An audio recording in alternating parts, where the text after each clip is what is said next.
მოგესალმებით მეგობრებო, კვლავ მიხარია თქვენთან შეხვედრა. ჩვენ ბოლოს ვისაუბრეთ ძალიან მნიშვნელოვან საკითხზე, როგორიც არის სპირიტიზმი ოჯახში, რასაც მოყვა გარკვეული გამოხმაურება, თქვენი კომენტარები წავიკითხე ვნახე და ასევე სხვადასხვა პლატფორმებზეც საცაიდო ამ ჩანაწერის პატარა მონაკვეთები, იქაც მომევიდა კომენტარები და მინდა ცოტა უფრო ვრცლად გავაშუქო, ფაქტიურად კომენტარებზე გიპასუხოთ თუ რაც შეეხება თვითონ სპირიტიზმს. მაგალითად, ერთ-ერთი კომენტარი იყო ასეთი, რომ სპირიტიზმსო არაფერი საერთო არ აქვს რაღაც ჯადოქრობასთან ან რაღაც სულებთან და ასე შემდეგ.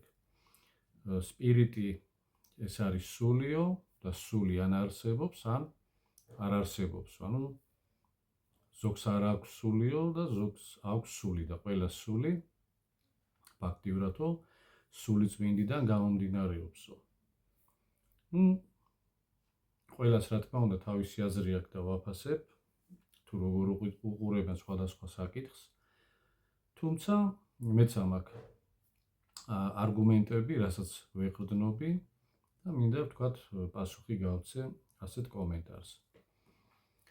ზოგადად შეიძლება პირველ ვიდეო ჩანაწერში არ გავშალე ესე მასშტაბურ სფეროში თუ რას ნიშნავდა თვითონ სპირიტიზმი.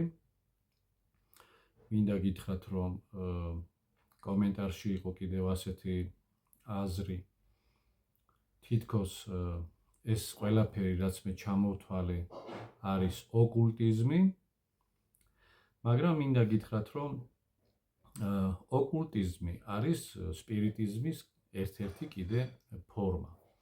აი მაგალითს მოგიყვანთ, რომ უფრო ნათელი გახდეს ეს საკითხი.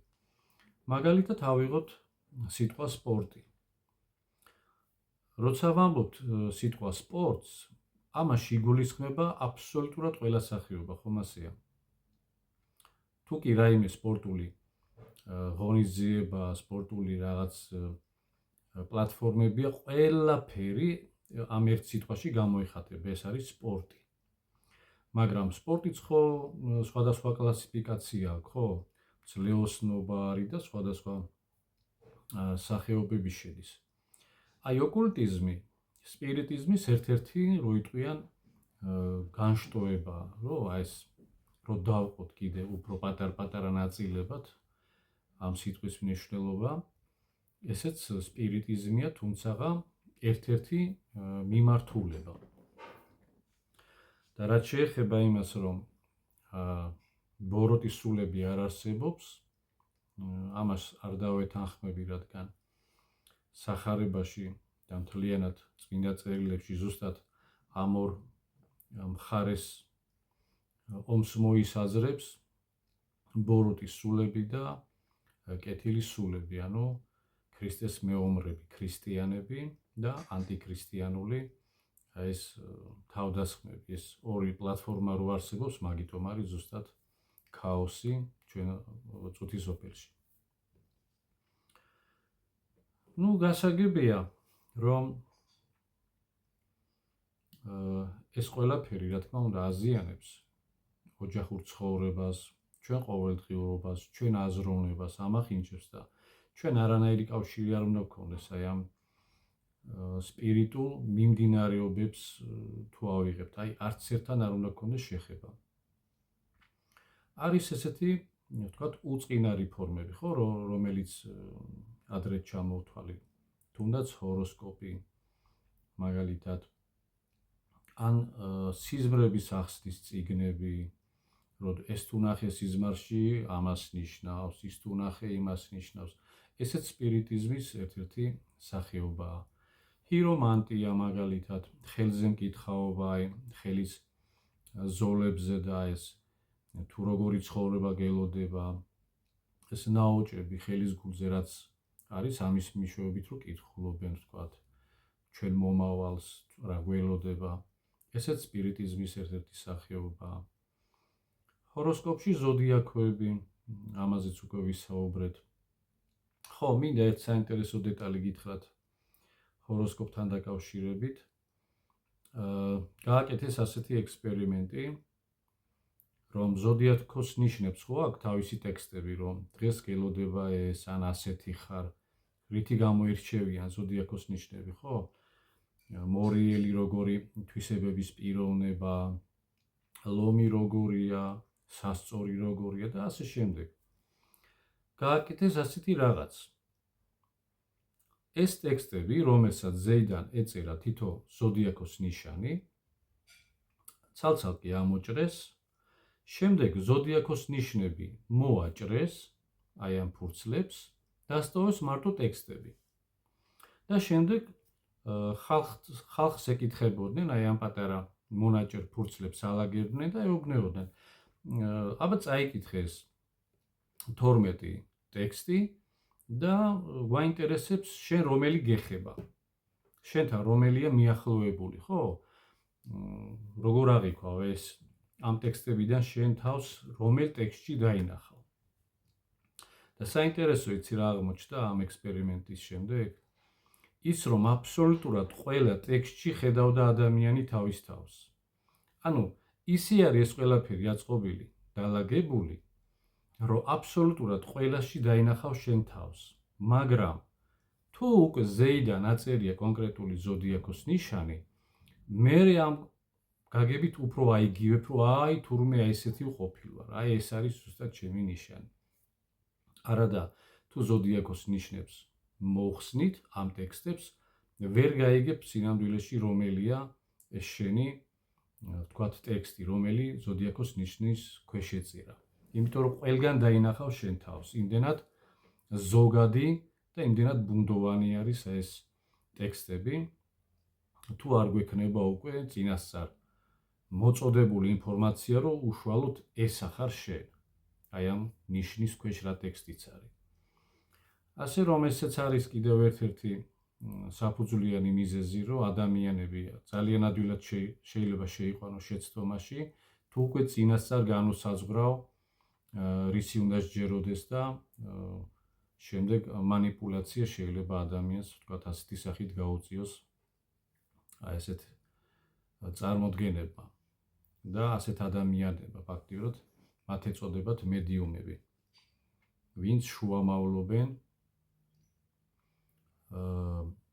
მაგალითად ბოროტსულებსა და ადამიანებს შორის. ასტროლოგია არის ფაქტიურად მედიუმი, ვინც რაც უხილავ ძალისგან იღებს ინფორმაციას და აწვდის ადამიანს, ანუ შუამავალია. სულების გამომძახველი მაგალითად, ვთქვათ, მიცვალებული ადამიანის სულს იძახებს და შენთან აკავშირებს, რომ რაღაცას გეუბნება, თითქოს მიცვალებულის სული რაღაცას გააფრთხილებს, ან რაღაცას ითხოვს შენგან. ანუ ვინც შუამავლობას უწევს აი ამ სფეროებში, მათ ეწოდებათ მედიუმები. ასე რომ ქრისტიანებისთვის ნამდვილად მიუღებელია, ეს არ არის ღვთისგან მოსული ინფორმაცია და სხვათა შორის მედიუმი კი არა, სახარებაში ძალიან მნიშვნელოვანი აზრია ჩაწერილი.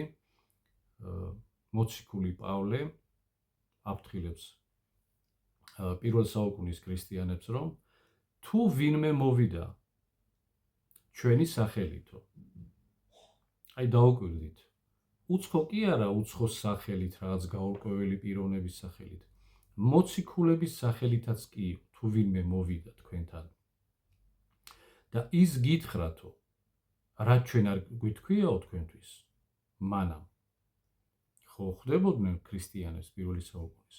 თუ ვინმე მოვა და რამეს გეტყვითო ისეცო, რაც ჩვენ არ გვითქვიაო, თვით ანგელოზიც რო იყოსო, შეჩვენებულ იქნასო. ანუ ფაქტიურად რას ნიშნავს შეჩვენებულ იქნას? აი როგორც ანათემას რო გადასცემენ ხოლმე, ხო, ადამიანს, უკვე მიუღებელი რო არის ღვთისათვის, როგორც ეკლესიის წევრი. აი ამ გაგებით შეჩვენებული იყოსო თვით ანგელოზიც კი. და ვინ შეიძლება ასეთი ანგელოზი, ვინ შეიძლება ყოფილიყო? განდგომილი ანგელოზი, ხო, რომელიც ეშმაკის მხარეს არის გადასული. ჩვენ ვიცით, რომ არის ღვთის მხარეს მყოფი ანგელოზები და არის ბოროტის სულები, ვინც ემორჩილება იმ მთავარ ბოროტ ძალას, ვინც დაუპირისპირდა ედემის ბაღში ღმერთს. ეს იყო ის ძველი გველი ეშმაკი, ვინც გამოიწვია ამბოხი აი ამ ჩვენ სამყაროში, დაუპირისპირდა თავად შემოქმედს და მას შემდეგ მას ყავს თავისი თანამოაზრეები. ზუსტად ეს თანამოაზრეები, ეს ბოროტი სულიერი ძალები იყენებენ სხვადასხვა საშუალებას, სხვადასხვა მეთოდებს, რომ ადამიანზე ცრუ ზეგავლენა მოახდინონ, შიში გამოიწვიონ, ბუნდოვანი მომავალი დაანახონ, რაღაც შთააგონონ, ვთქვათ, აი ესეთი მკითხაობით, ყავა იქნება თუ სხვადასხვა რომ აღარ ჩამოვთვალოთ ეს სპირიტული სფეროები, ეს არ არის ღვთისგან ძვირფასება, ამიტომ ქრისტიანი ფაქტიურად კი არ უბრალოდ უნდა ერიდებოდეს, არამედ უნდა გმობდეს ფაქტიურად ასეთ წესებს და ესეთ ჩვეულებებს. ეს არის ცრურწმენა და სხვა არაფერი და კავშირი ზუსტად ღვთის მტრებთან, ვინც განუდგა ღმერთს. ასევე კიდე საინტერესო კომენტარი მომივიდა, მინდა ტელეფონში აი ვნახო, წაგიკითხოთ. გამარჯობათ, შეგიძლიათ ისაუბროთ ეგზორცისტული რიტუალის შესახებ. როგორ შეიძლება ამაზეც ცოტა ვისაუბროთ. ეგზორცისტული რიტუალი რა არის საერთოდ ქრისტიანობაში? ეს არ არის სპირიტიზმთან არანაირად კავშირში, ანუ თვითონ ეს სიტყვა პირიქით სპირიტიზმს ეწინააღმდეგება. ეს რიტუალი ტარდება მღვდლების მიერ. როდესაც არის ასეთი ძალიან მძიმე შემთხვევები, როდესაც ადამიანი არის შეპყრობილი ბოროტის სულით, აქვს რაღაც ეს კრუნჩხვები, რაღაც აგრესიული გამოვლინებები, ცოტა მძიმე ფორმები არის ხოლმე, როდესაც შიგნიდან ბოროტის სული აწვალებს ადამიანს. ამიტომ სპეციალურად განსწავლული მღვდლები, ანუ ყველა მღვდელს არ აქვს ეს უნარი და ეს შესაძლებლობა. ესინი არიან სპეციალურად განსწავლულები, არის სპეციალური ლოცვები, არის მე მგონი წმინდა იოანე ოქროპირის ლოცვები, ბასილი დიდის ლოცვები, გამოიყენება ჯვარი და აი ესეთი მეთოდებით ხდება, რომ იტყვიან ამ ბოროტი სულების განდევნა. ანუ ეგზორციზმი ნიშნავს რაღაც ფიცის დადებას, სულის გამოხმობას ადამიანისგან. ამ ეგზორციზმს და ამ რიტუალს ფაქტიურად პირველ საუკუნეში ჩაეყარა საფუძველი, როდესაც თავად უფალი იესო ჩაუყარა საფუძველი, როდესაც ბოროტს სულებს დევნიდა ადამიანებისგან. ალბათ სახარებიდან ან ფილმიდან გემახსოვრებათ, როდესაც ბოროტის სულებით შეპყრობილი ადამიანი დაბმულიც კი ყავდათ სასაფლაოზე, იგლეჯდა ტანს, ისერავდა, ანუ შეპყრობილი იყო. და როდესაც იესო დაინახა, აიწვიდა ფაქტიურად ეს ჯაჭვებიც და მივიდა იესოსთან და ეუბნეოდა რა გინდა, რა საერთო გაქვს ჩვენთანო ღვთისძეო. ანუ პირველად მაგ ბოროტებით შეპყრობილმა ადამიანმა ახსენა თავად იესო ქრისტე როგორც ღვთისძე, რადგან ბოროტს სულებმა ძალიან კარგად იცოდნენ იესო ვინ იყო, შეიძლება ადამიანები ფიქრობდნენ, რომ ჩვეულებრივი ადამიანი იყო, მაგრამ სწორედ ბოროტის სულიერი ძალები აცნობიერებდნენ ძალიან კარგად ვინ იყო იესო და მან თქვა პირველად სახარებაში რა გინდა ჩვენგან ღვთისძეო. რა მოხდა? შემდეგ ვინახა რომ იესო ეკითხება, რა ქვიაო, რა არის შენი სახელიო? და ჩემი სახელია ლეგიონიო, ანუ უკვე ეს ფაქტიურად ეს ადამიანი კი არ ალაპარაკობდა, არამედ მასში არსებული ბოროტი სულიერი ძალები. ჩვენი სახელია ლეგიონი. შემდეგ იესომ ზუსტად ეს ეგზორცისტული რიტუალი საიდან იწყებს სათავეს, უბრძანა ბოროტ სულებს, რომ დაეტოვათ ეს ადამიანი და ეს ბოროტის სულები განდევნა იქვე. მახლობლად იყო ღორების კოლტი.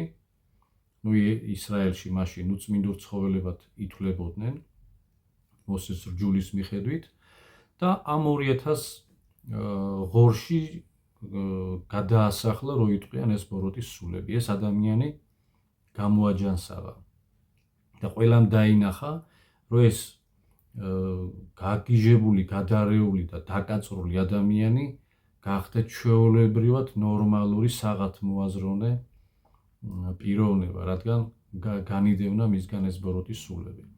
ეს იყო ზუსტად რიტუალის ეს პირველი შემთხვევა. შემდეგ უკვე მოციქულებიც იყენებდნენ ამ ძალაუფლებას ქრისტესგან, ისინი დევნიდნენ ბოროტ სულებს, ასე რომ ეს რიტუალი დღემდე გრძელდება, როდესაც არის ესეთი მძიმე შემთხვევები. ერთადერთი გამოცდილება ღვთლებს იმიტომ სჭირდებათ და ძალიან გამოცდილი ღვთლები იმიტომ განისწავლებიან ამ სფეროში, რომ პირველ რიგში უნდა დადგინდეს ეს ადამიანი მართლა რაღაც ბოროტის სულით არის შეპყრობილი თუ ფსიქიკური პრობლემები აქვს.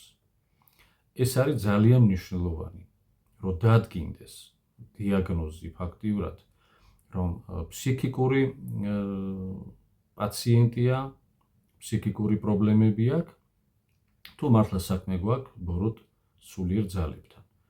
თუ, რა თქმა უნდა, ეს მეორე დამტკიცდება, რომ არის ასეთი რა ფაქტი, ამ შემთხვევაში ღვთლებს აქვთ, განსწავლულ ღვთლებს ის დიდი ძალაუფლება ამ ლოცვების მეშვეობით და ქრისტეს სახელი და ძალაუფლებით ეს რიტუალი ზუსტად მაგას გამოხატავს, რომ ღმერთს და ღვთისძეს აქვს ძალაუფლება ბოროტებაზე, რომ გაიმარჯოს, იყენებენ აი ამ სპეციალურ ლოცვებს და ფაქტიურად ეხმარებიან ადამიანებს, რომ განთავისუფლდნენ აი ამ სულიერი ბოროტი ძალებისგან.